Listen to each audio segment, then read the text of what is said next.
Hey folks, this is Vince with Ad's Gaming Addiction, and today we're going to quickly review Imagine Earth. This is a game that's going to be releasing from Steam's Early Access program for around $25 on May 25th. So, yeah, this game has been in development for quite a while. I actually had to look up my previous videos of this game, and they dated back to 2014. So this game has been in early access, or at least an alpha slash beta state for 7 years. Yeah, it's a long time. I almost forgot about this, but then I got an email saying, hey, we've got a release date. And I'm like, oh, I remember this game. I covered it a while back. So I revisited it, and I gotta say, it's definitely stepped up from the previous builds that I remember playing way back when. So what is this game all about? Well, you're gonna be managing a city and then a group of cities, and overall, you're trying to manage your carbon footprint while you do it. So it's one of those ecological city builders, if you will. There is a campaign where the game does sort of handhold you through a series of missions. You start with the tutorial missions, and then you go off from there. But there is a custom mode and a competition mode that you can play on. The custom is like an endless mode where you can just set everything up as you see fit. It's endless. Whereas the competition mode has a clear winner.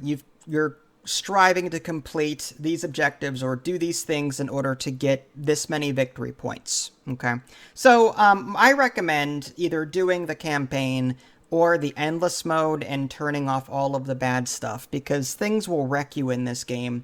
A lot of the things in this game that will kill you is what you don't know.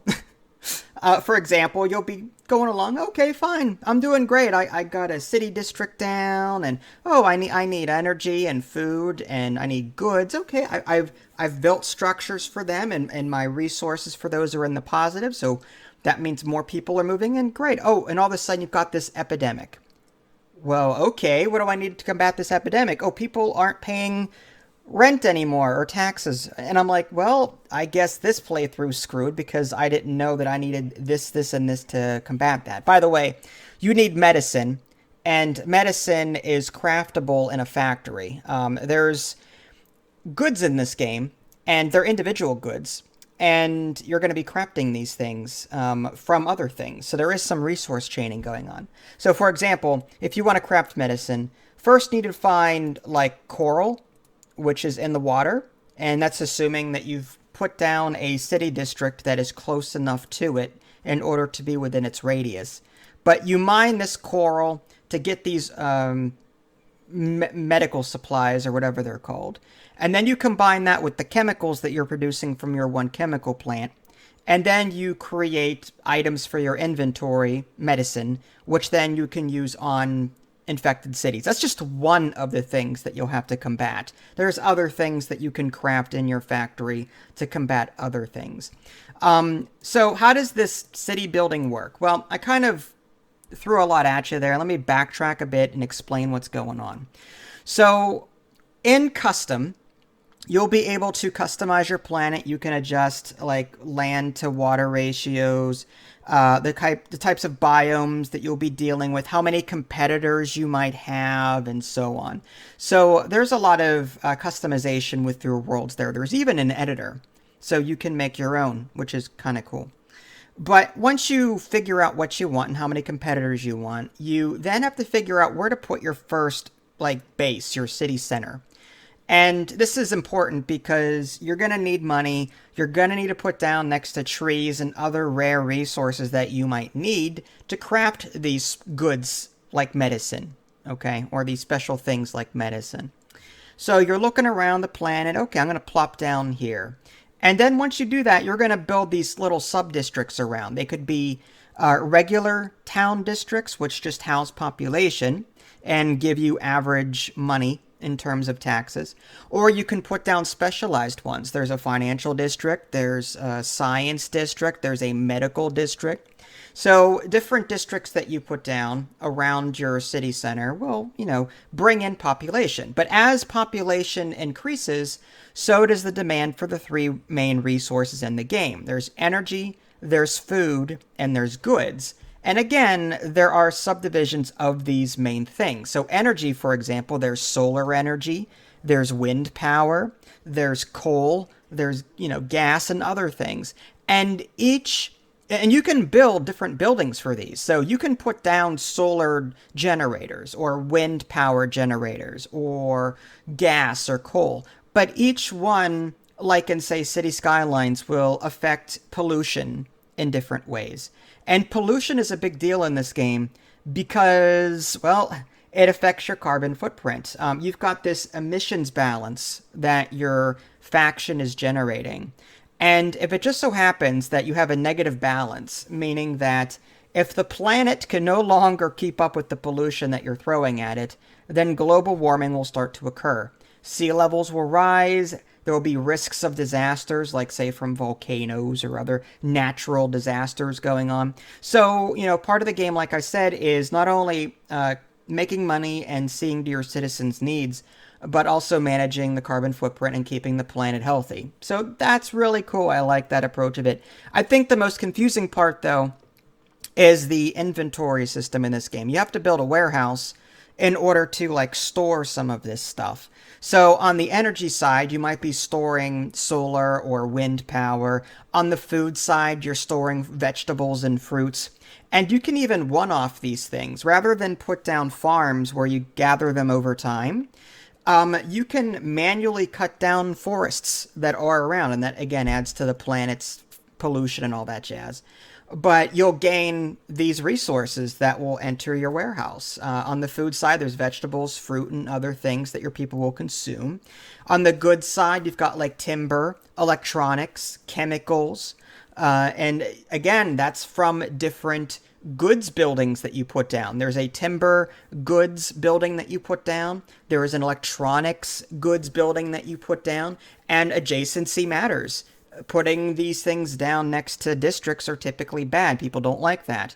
Whereas putting this building down next to these areas, this area of forests will benefit, and you'll get bonus resources from that. And then you've got your rare resources like gold, medical substance, nitroscurolide, and so on. And you're going to be using these rare resources in your factory to craft things and sell things. You can put down this spaceport, and aliens will land, and you can sell off your excess goods.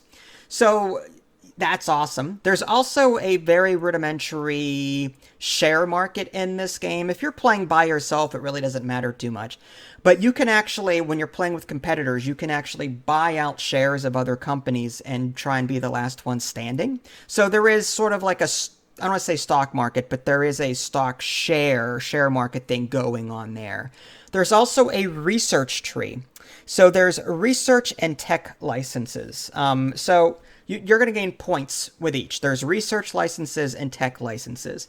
Now, you can earn research without spending license points. All you do is you find something on the tree that is lit up but not completely lit up, and then you can click on it and then click research rather than license, and over time you'll unlock it naturally. Or if you need it right away, you can spend a license point. There's that. There's a lot to research. A lot of them will upgrade existing buildings. So if you've built a bunch of solar farms, you can maybe research the superconductor, which is an upgrade for the solar farm, and that will increase the amount of energy they give out while reducing costs or maintenance for that particular building. Each of these upgrades give you different things, so you're going to have to read through them and figure out what you want to go after. The tech licenses operate much the same way, but it's not research. You have to spend these tech license points, but you get more as you bring in a higher population. So you can, these tech licenses unlock things for your build menu. You've got things like warehouses, spaceports, frontier towers, maintenance stations, thermo generators, and the like for the one menu. Then your housing district, security, financial district, your medical district, park district. Some of that is not unlocked in the beginning. You have to spend tech licenses for that. Your nuclear power, your biomass, your gas power, fusion, solar, wind, all of that is in this tech license area. And that's the same for goods and food. So, the things I mentioned earlier that help you generate resources, you have to unlock them via tech licenses. So, this game is overwhelming. I'm not going to pull any punches here. It's overwhelming. It's going to take some time to learn. There are some nasty enemies in this game that will kill you. Like, you've got these assimilator, like they're like the Borg. They assimilate things on the planet, they wreck your day, and you need to build these specialized cannons in order to defeat them. You're going to have space pirates that might come in from time to time and demand a bounty, or you have to pay them off, or they take stuff. There's different things like that, but you can turn them off in custom mode if you want to. Now, I scratched the surface of what this game has to offer. I'll let you figure out the rest on your own. I will simply say, yeah, the game took 7 years to make, but all that being said, for roughly the 25 bucks that it is, if you like city builder games with an ecological theme, then I think you'll enjoy this.